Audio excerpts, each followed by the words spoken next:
tous, c'est le moment d'attaquer le premier épisode de la série La Yourte Taika. Ici, nous sommes à la tanière et nous allons découvrir une personne extraordinaire qui s'appelle Babette.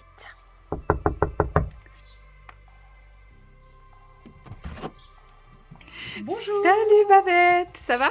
Oui. Alors est-ce que tu veux bien te présenter? Alors, par quoi commencer? Déjà, je suis Babette Mangas.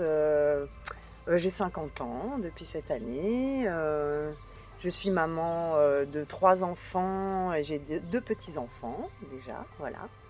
Je suis une passionnée de la vie, voilà, j'adore toucher à tout, expérimenter plein de choses, aller à la rencontre de nouvelles cultures, d'alternatives, voilà. Ça, c'est vraiment mon leitmotiv, essayer de mettre en lien les découvertes que je fais dans mes expérimentations et puis les individus, les groupes, voilà, aider les autres. De quoi tu voudrais nous parler là aujourd'hui? Alors, en fait, j'ai développé un projet qui s'appelle Rêve. Donc, Rêve, c'est Réseau d'échange et valorisation éco-solidaire. D'accord. Tout un programme. C'est un programme, ouais, effectivement. Voilà, ça fait une vingtaine d'années que j'ai découvert un petit peu des alternatives, justement. Parce que j'étais vraiment pas aidée dans mon quotidien. J'ai pas eu un vécu très facile, comme beaucoup de monde, à vrai dire. Mais c'est vrai que quand on passe par des caps compliqués, des fois, on met du temps avant d'ouvrir les yeux et de trouver des solutions pour soi-même déjà. Ouais. Prendre conscience qu'il y a besoin de changer sa manière de fonctionner. Et grâce à ces difficultés, j'ai pris conscience que je pouvais aussi être créatrice de ma réalité, d'arrêter de subir. C'est surtout ça, je pense, qui a été le déclenchement. Et qui m'a donné envie de créer quelque chose pour aider les autres aussi à faire une démarche en fonction de leurs propres problématiques. D'accord. Voilà, de trouver, on va dire, tout un ensemble d'outils, d'expériences, de contacts pour ne pas se sentir seul face à ces problèmes et trouver un moyen d'aller bien et de créer du beau autour de soi. C'est magnifique. Donc en gros, pour résumer, Rêve, tu apportes de l'aide pour des projets divers et variés qui peuvent être proposés. Non seulement des projets, mais des individus, parce que je fais aussi du coaching et de l'accompagnement personnel individuel. D'accord. Et ça touche autant effectivement aux alternatives, parce que c'est souvent là-dedans que je propose des outils, mais aussi à des problématiques du quotidien. Je veux dire, voilà, un manque de confiance en soi, un mal-être, un ras-le-bol tout simplement, parce qu'on voit avec la conjoncture actuelle, avec les crises qu'on a autour de soi, c'est vrai que c'est difficile des fois de relever la tête et d'avancer. On est souvent sur nos problématiques passées, on s'enferme un peu dans nos contraintes, et puis on croit que c'est fini, que c'est pas possible, qu'on peut rien faire, alors que tout est possible. Voilà, moi mon message c'est surtout ça. C'est magnifique. Tout est possible. Quel beau message d'espoir. Alors moi je prône ça, j'adore. Tout est possible, c'est génialissime. Dans le négatif, il y a toujours du positif. Bon alors du coup, comment tu as démarré ton projet? Comment ça a débuté? Raconte-nous un petit peu l'historique. Alors du coup, moi j'ai déjà pas mal bougé régulièrement et comme moi j'ai donc mes 2 grands-enfants que j'ai élevés toute seule à l'époque, j'ai essayé de leur trouver un lieu de vie un peu plus adapté. Je recherchais de la nature, tout ça, parce que j'étais beaucoup en fait en ville. Je travaillais dans les bars, alors c'était pas trop adapté à une vie de famille seule avec 2 enfants. J'étais serveuse et du coup il a fallu que je trouve à un moment donné un autre environnement pour mes enfants et j'ai découvert l'Ardèche. D'accord. Et l'Ardèche, elle est réputée justement pour ses domaines alternatifs et j'y ai rencontré plein d'associations, de collectifs. Enfin, j'ai été vraiment dans une démarche de découverte. D'accord. Je me suis beaucoup donnée en tant que bénévole dans plein de structures. Et ça m'a appris énormément. Et notamment, j'ai découvert les SEL, donc système d'échange local, qui sont une monnaie alternative très intéressante. Et aussi une structure qui s'appelait Seconde Terre, qui était une association pour laquelle le projet Rêve du coup a pu trouver une place qui lui correspondait, parce que c'était devenu les projets, en fait les rêves de la Seconde Terre. Et ça collait totalement avec le programme de cette structure qui créait du lien. Qui était un média, une sorte de plateau alternatif comme ça, qui accueillait des intervenants, des personnes qui parlaient de leur projet. Et petit à petit, au fur et à mesure, à force de travailler avec les autres structures, le jour où Seconde Terre s'est éteinte, voilà, où elle a disparu, le président, moi j'étais complètement en panique, j'ai dit mais comment je vais faire et tout maintenant, j'ai plus rien pour me raccrocher. Mais il me dit mais ton projet il est prêt, le projet rêve peut s'envoler, ça y est, tu peux y aller, vas-y, lance-toi. Donc ça c'était en 2016, donc ça faisait déjà quelques années que je travaillais auprès d'autres structures, où j'étais un peu comme ça derrière le rideau et apporter ma touche, mon énergie. Et il m'a fallu quand même un petit temps pour retomber sur mes pieds, parce que c'était pas évident pour moi de me retrouver du coup seule comme ça, avec ce gros projet dans mes bras auquel je tenais, mais que je savais pas trop comment manier. Et puis la demande était tellement importante, les personnes autour de moi avaient tellement besoin, je le sentais. Je sentais beaucoup de gens isolés, de gens qui avaient l'envie mais qui ne savaient pas du tout comment s'y prendre. Du coup, je me suis dit c'est maintenant. C'est important ce projet, il a une raison d'être. Et si je ne le mets pas en application, ça serait vraiment dommage qu'il ne puisse pas servir. Et c'est là que j'ai vraiment pris en main du coup mon projet à part entière. Et j'ai commencé à lui créer cette structure qui fait ce qu'il est aujourd'hui, c'est-à-dire une plateforme, en devenir une plateforme d'échange et de concrétisation de projets. Donc autant, comme je disais, des projets collectifs que des projets individuels, parce que c'est vrai que c'est important pour aider les autres à travailler avec soi, d'être capable de travailler avec soi-même déjà, de savoir qui je suis pour être capable de savoir qui je suis dans le groupe. Et c'est toutes ces démarches qui ont fait que le projet Rêve aujourd'hui, il commence à avoir un peu de la bouteille et puis à avoir aidé pas mal de lieux, pas mal de structures. Dans tous les domaines, parce que c'est vrai que chaque fois que j'expérimente quelque chose, que ce soit dans le quotidien, au niveau de notre consommation, que ce soit dans l'éducation, que ce soit dans le bien-être, que ce soit dans l'habitat, que ce soit dans la technologie, vraiment tous les domaines. J'essaye d'apporter mon expérimentation. Je prends des notes de tous les projets que je rencontre et qui me paraissent inspirants pour aider les personnes qui veulent rentrer dans le système de l'alternative à avoir des modèles sur lesquels s'appuyer.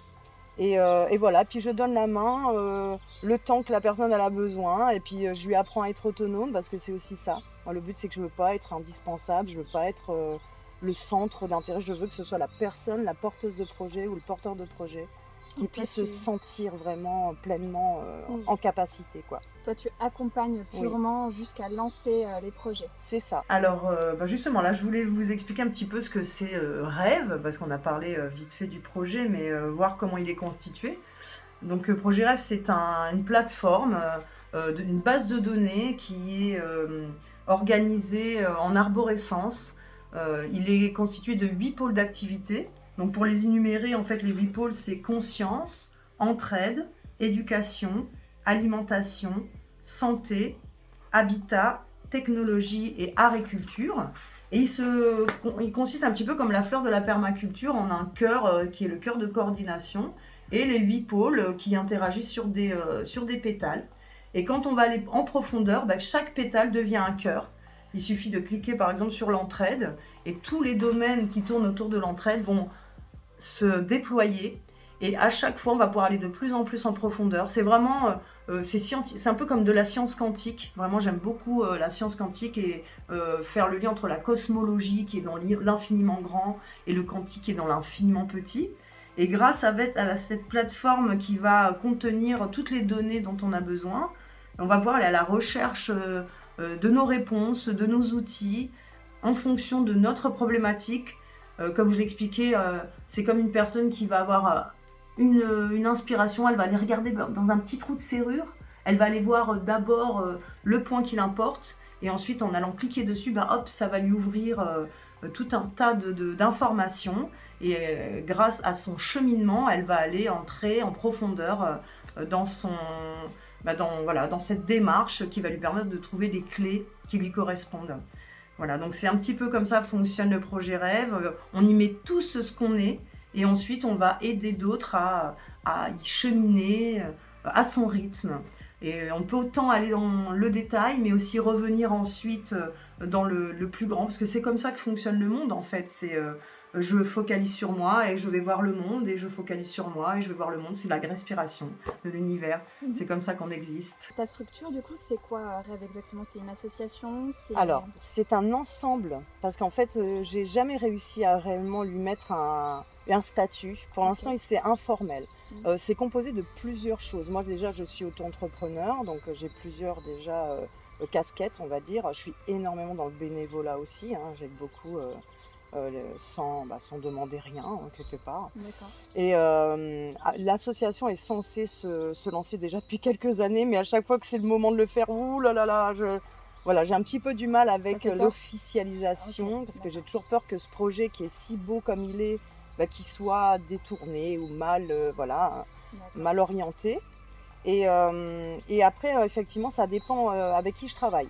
Donc ça peut prendre différentes tournures. Vraiment, ça n'a pas réellement de statut précis D'accord. aujourd'hui. Ok, c'est un peu comment dire, un caméléon en fait. C'est totalement tu un t'adaptes caméléon. en fonction des projets qui viennent à toi. Donc, D'ailleurs, le caméléon est mon animal fétiche, donc ça tombe bien, c'est excellent. exactement ça. D'accord. Et au-delà donc du projet rêve en lui-même, il y a plusieurs entités qui existent au sein de ce projet. Ok, Donc il y a Couleur Rêve. Couleur Rêve, c'est tout ce qui tourne autour des créations, parce que j'aime beaucoup créer. d'accord. Donc là, ça fait quelques années, depuis que je suis devenue mamie d'ailleurs. Hein. Depuis que je suis devenue Ok. mamie, alors qu'avant je pensais n'être capable de rien faire de mes 10 doigts, je me suis découverte des dons de création. Donc voilà, il y a Couleur Rêve qui est né. Donc voilà, vous êtes maintenant dans mon petit atelier boutique, ce que j'appelle mon cabinet des curiosités, parce que j'aime bien y mettre plein de petites touches qui m'inspirent, qui me plaisent, que je trouve voilà, un retour à l'enfance.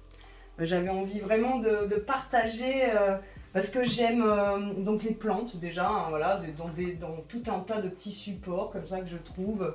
De la brocante, voilà, il y a des petits éléments comme ça que je trouve très très jolis. Ça, c'est pas moi qui l'ai fait, mais voilà, j'aime beaucoup y ajouter des petites touches. Vous avez des petites gonzesses comme ça, toutes mignonnes, des petites fées qui apparaissent à droite à gauche. Voilà. Après, vous avez là, donc mes poupées, j'en ai tout un tas ici. J'ai déjà créé dans plein de domaines différents. Là, j'ai pas tout forcément, hein, c'est tout petit. Mais voilà, il y a des petites sorcières qui apparaissent par là. Vous avez le fameux caméléon, hein. Je parlais de mon animal fétiche. Il est un peu partout le caméléon en général, assez caché. Des plumes, des coquillages, mes fameuses baguettes et puis les mots positifs. Voilà, pour moi c'est très important d'être dans le positif par exemple. Donc c'est ce genre de choses que j'aime mettre dans la maison. Des mots d'esprit, des mots... oser, viser la lune, croire en ses rêves, c'est important. Ok. Hein, voilà. Le projet Rêve, il est accompagné par le LEM. Aussi, le LEM, c'est Laboratoire d'expérimentation mobile, qui est du coup le véhicule qui nous emmène à travers le monde depuis quelques années. Autant en France, hein, d'ailleurs, qu'en Europe et au-delà. Voilà, donc c'est vrai que le LEM, pour nous, c'est un outil très utile, très important. Et après, il y a tous les projets qui se collent à nous, c'est-à-dire des outils comme la monnaie libre, dont je parle régulièrement, l'instruction en famille aussi, qui est pour moi un système absolument magnifique, grâce auquel, une alternative à l'école, qui m'a permis de rencontrer des familles géniales, qui ont aussi beaucoup de choses à transmettre, mais qui n'ont pas toujours la facilité de le faire, parce que pas tout le monde a la capacité d'être un orateur ou d'être capable de parler devant d'autres ou d'oser même parler de leurs expériences, parce que ça peut encore paraître assez marginal. Et du coup, souvent je prends leurs expériences, leurs témoignages, et c'est moi qui vais aller les diffuser de façon à expliquer à d'autres que ça existe. Donc il y a le nomadisme, il y a du coup, avec le nomadisme, souvent il y a le minimalisme. Donc il y a tout un tas comme ça de concepts qui tournent autour du projet Rêve.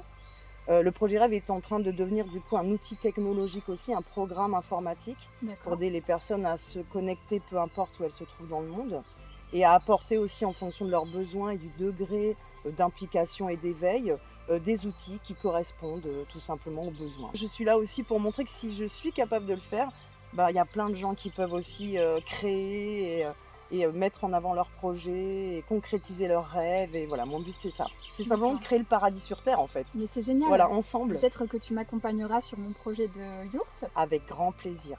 Je ne sais pas encore ce que deviendra ce projet-là, mais j'aimerais bien, pourquoi pas, en faire quelque chose de commun, quelque chose un endroit où on pourrait se retrouver, un endroit, je ne sais pas si ce sera un tiers-lieu, je ne sais pas ce que ce sera, mais en tout cas, avec plaisir. Waouh! Allons! C'est toi qui vas me lancer! Allons! Ah, trop cool! Merci Babette. Merci génial. à toi! Câlin! Trop cool! Au revoir tout le monde! À très bientôt! À bientôt! Un immense merci pour la chaleureuse Babette qui nous a accueillis pour ce premier épisode de la web-série La Yourte Taïka. Sachez que vous trouverez tous ces réseaux et tous ces liens en description juste en dessous de cette vidéo. Et puis si vous souhaitez soutenir ma web-série qui débute tout juste, sachez que vous avez le petit lien Tipeee juste en dessous si vous souhaitez devenir un tipeur. Merci à vous. Et on se donne rendez-vous le mois prochain pour le 2e épisode. Salut, ciao ciao.